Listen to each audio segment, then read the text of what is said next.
aren't the droids we're looking for. I got a bad feeling about this. It's them. Blast them. Hey guys, I hope you are doing well.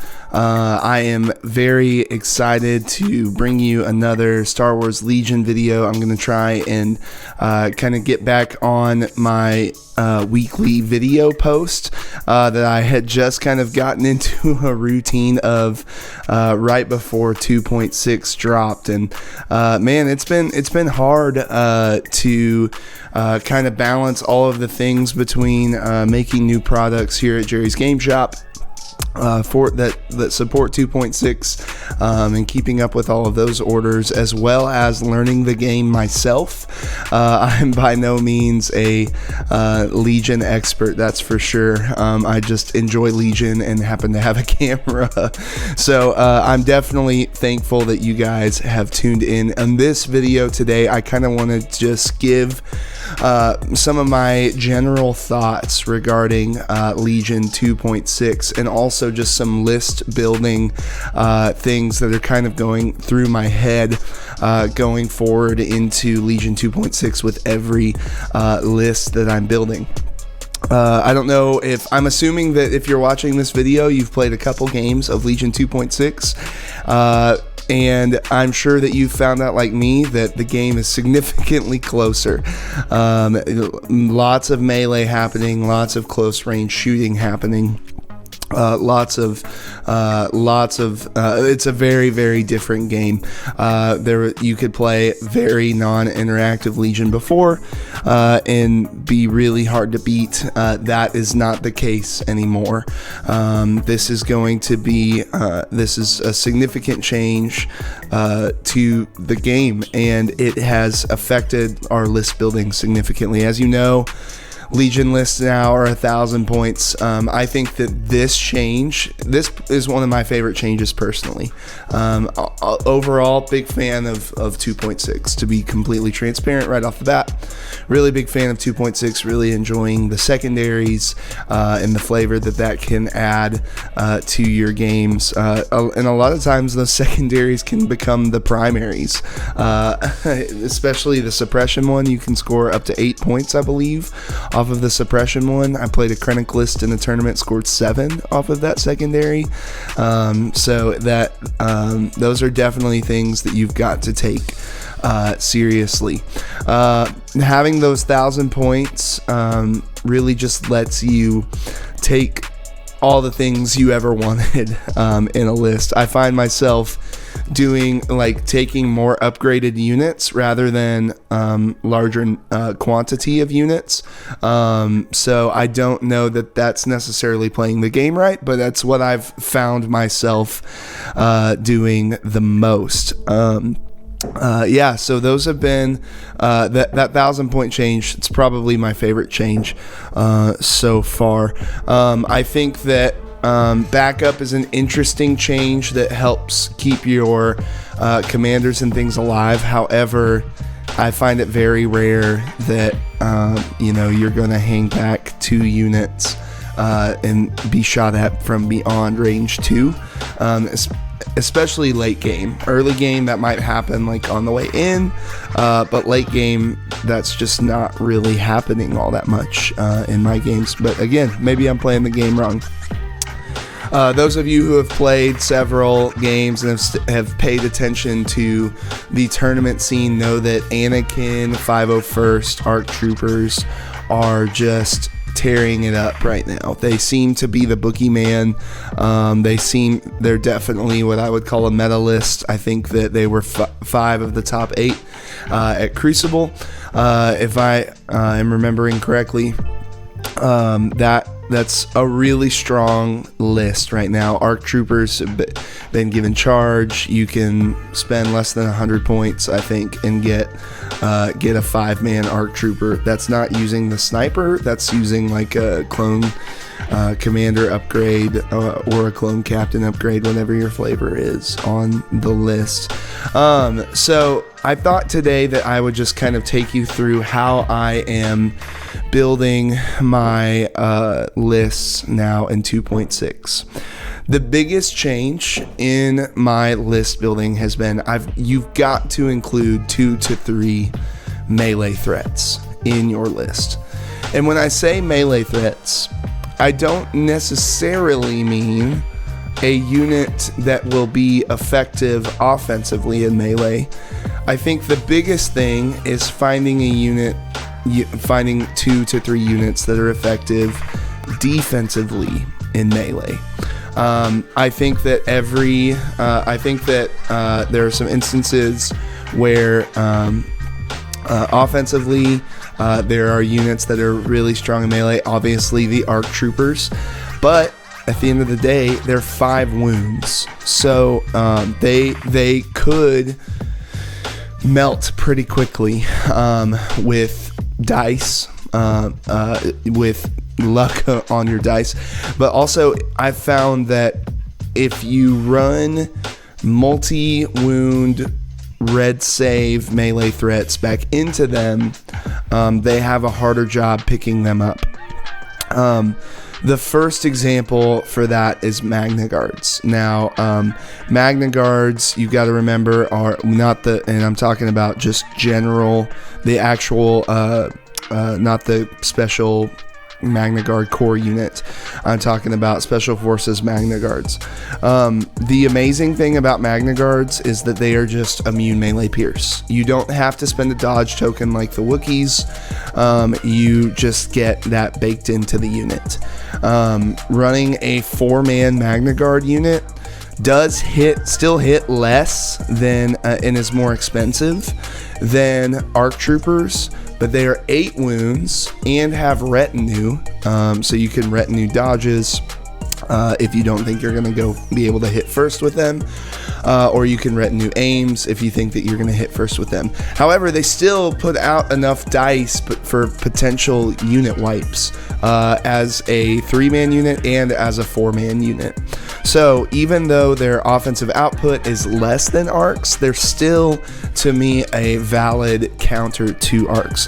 That immune melee pierce is also really great for Anakin.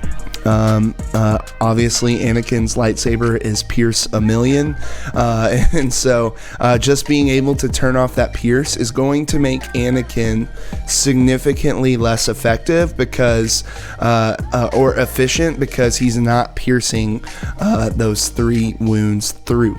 So when I say that you want to think of those stronger defensively driven melee units, Magna Guards are that for Separatists, because again, it goes back to the efficiency thing. If you can even just slow down Anakin, slow down the ARCs, that's going to allow the rest of your army to do other things. So we've talked about a Separatist option, and we'll come back to kind of the competitive list, if you will, that I have found myself running lately that's performed pretty well against Anakin 501st. It is a separate list, spoiler alert.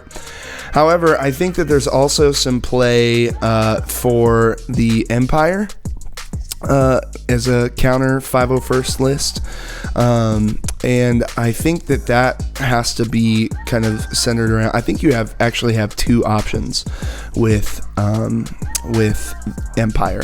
The first is going to be the IRG, and that is running IRG with the Electro Staff Guard.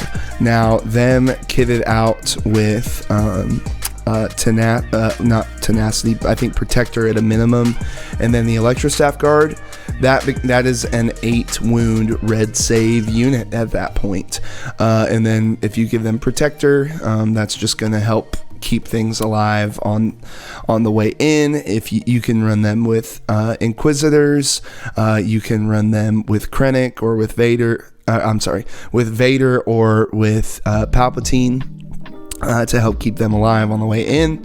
I think that they're a really good counter for the same reasons. You throw them into Anakin, as long as they have the Electrostaff Guard, they're going to be immune pierce. It's going to make Anakin significantly less efficient.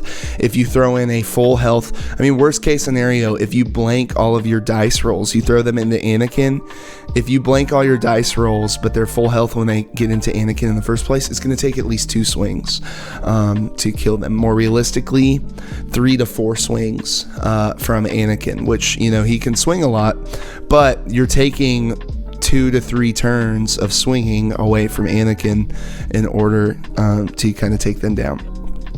So getting them, running a couple of them, so you have some options for getting into Anakin is very important.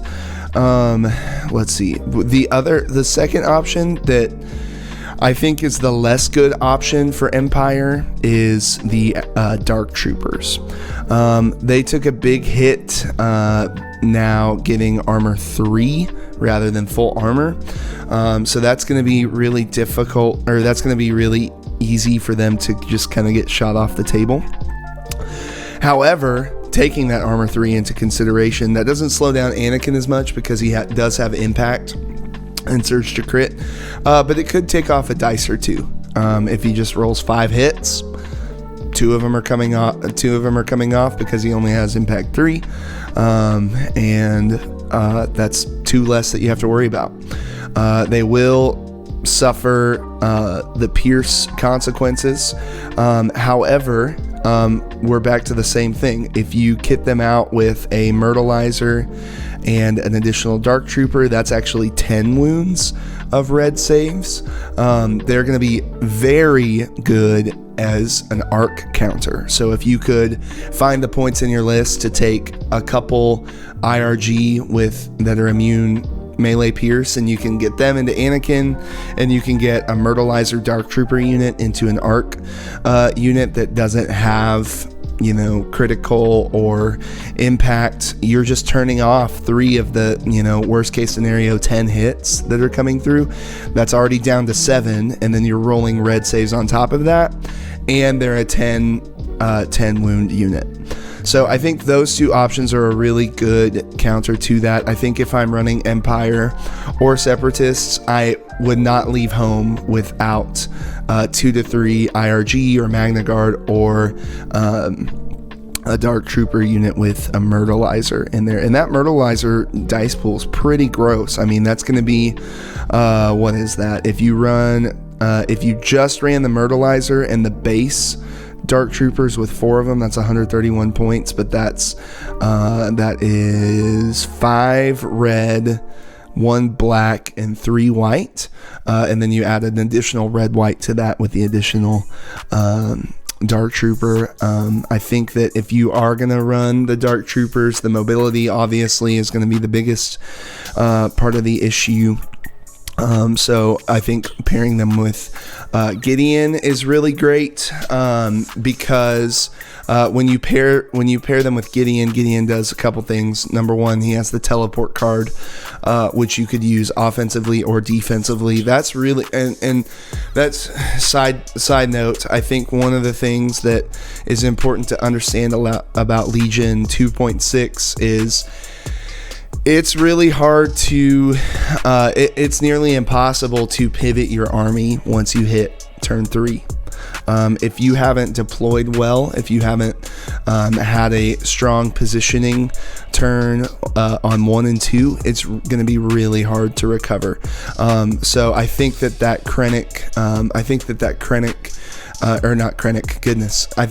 Gideon 2-pip could be really beneficial for kind of repositioning somewhat by just being able to pick up the Dark Troopers. Also notably, Gideon's 3-pip now gives standbys. So I've thought about kind of pairing Gideon and Krennic together, because Krennic's 2-pip gives standbys. So if you were able to get your Dark Troopers in somehow magically by turn 2, turn 3 you can follow that up with Krennic's 2-pip. Turn 4, you can follow that up with Gideon's 3-pip, and those are just free swings. You know, they can already swing twice each turn once they're in, but with those standby cards, that could be 2 turns of swinging 3 times if you have the points for all of those in there. Now, obviously, I think the counter for 501st for Republic is Amir.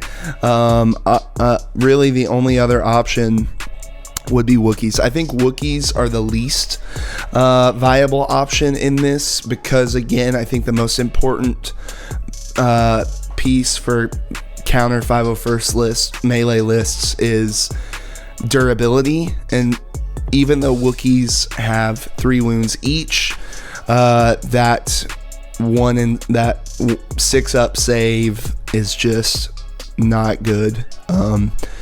If you're running a 4-man Wookiee squad, it's very likely that you're taking 8 wounds, 7 to 8 wounds from an ARC Trooper punch, which is just too much. They're not going to survive. Anakin, still same thing. They're probably better into Anakin just because Anakin has fewer dice, but because of Tempted, he's probably going to swing twice, which is bad news. Bears could definitely pick up a Wookiee unit fairly easily. So let's go back to my. I'll kind of walk you guys through how I'll actually show you guys how I'm building a list right now. What are the things going through my head? So the first thing that I'm going through is what are my melee pieces, and that is just going to be triple Magna Guard. I think it's good to bring an RPS in one of them. It's very pricey, but that one RPS could help me pick up a unit with armor if I need to, because and it can also help me do some long range plink on the way in. So I like to have an RPS in one of those units. On the other 2, I just put the IG 100 Magna Guard for an additional guy, and then I put Protector on those 2. That way, that will give me potentially 4 crits that I could move, take off of my centerpiece that I've been running, which is Count Dooku. Count Dooku has been really, really good in 2.6 from my perspective. He got some great updates to his card. The first being Direct Trooper Unit. Gives you a little bit it'll give you better order control with his 1-pip turns, and so being able to direct and get some orders out on the table. Cunning is incredible. He already had Cunning. Cunning's great.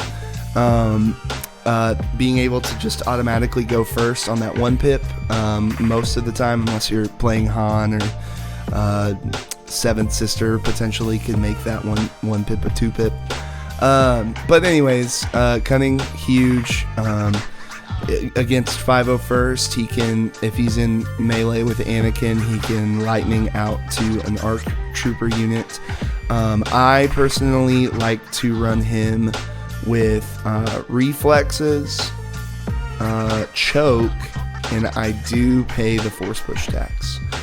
And then on top of that, aggressive tactics. You just got to get those surge tokens out. Getting those onto the Magna Guard can be really, really huge on that durability front. So that's really important to me. Another change that he got, the best change I think personally, is he naturally surges to block now. That's really huge. I'm less concerned about getting dodges on him, but I do have force reflexes for that purpose, just to help with that longevity. And his Force Lightning got an additional dice, so it's now 6 black instead of 5. Very, very strong. From there, I run 3 units of B1s. The first B1, 2 of them have E5Cs. One of them has a radiation cannon, because poison tokens strong. And then I run a whole squad with that unit. That is actually another decent option for running into melee, specifically with Anakin, because of Anakin's dice that he's swinging. He's only throwing 5, maybe 6 dice, depending on the command card he plays, obviously. But that's going to take up several swings for him to eat through them. Obviously, every time he swings, it'll be very deadly, but it takes multiple swings. So that's another unit that I can throw at Anakin and let other things do other things. And then on one of these B1s, I've been giving a PK. And then I've been running a B2 unit just with the ACM and an additional battle droid. Again, another great option that isn't going to just instantly die in melee with those units. And then that leaves me with my secret sauce, spider droids. I've been running spider droids with attack protocols and flamethrowers. These are going to be really big threats into the arcs, rolling 5 red, 5 white, presuming they're hitting a healthy unit. Armor 3 is very helpful. And I mean, once the arcs are in, and the other thing is the flamethrower got changed to melee to 1. So even if the arcs get in melee, they're still not safe from it. The armor 3 is going to really help out. You just really want them to stay away from Anakin because they're worthless against Anakin. But they are definitely not anything to take lightly into those arcs, and really any unit. So if you run into a Ewok unit with the squad upgrade, not very scary, because the larger the unit, the more dice this thing rolls. And so I think that that's 2.6. That's a big change, that flamethrowers are now good in 2.6 because you can throw them. They get, they shoot up in value when they're shooting at a unit with a squad upgrade. When you're shooting a regular unit at that, it doesn't matter how, they are going to decrease in strength. A regular unit's output is less effective into a unit with a squad upgrade, just because of math, because of the dice that you're throwing versus the number of bodies that unit has. But flamethrowers don't care about that. So that is just threat saturation of, you don't want, you're worried about all of these things. Even the B1 unit with 14 dudes, if that radiation cannon unit gets to range 2, that's 13 white dice and 2 red. And if you take a wound, you get a poison token. So really, really gross. 14 dice. And if you're at range 3, 14 white dice. And, it's a slot machine at that point. But you could roll 7 to 8 hits, maybe. You might also roll 1 or 2. But the potential is there. The swingability of the dice is there. So anyways, that's kind of my where I'm at thought process wise in building lists. I'd love to hear in the comments how you guys are approaching your list building in different factions, and if you have other ideas for Counter 501st lists, I'd love to hear them. Thanks for watching. We'll see you next time.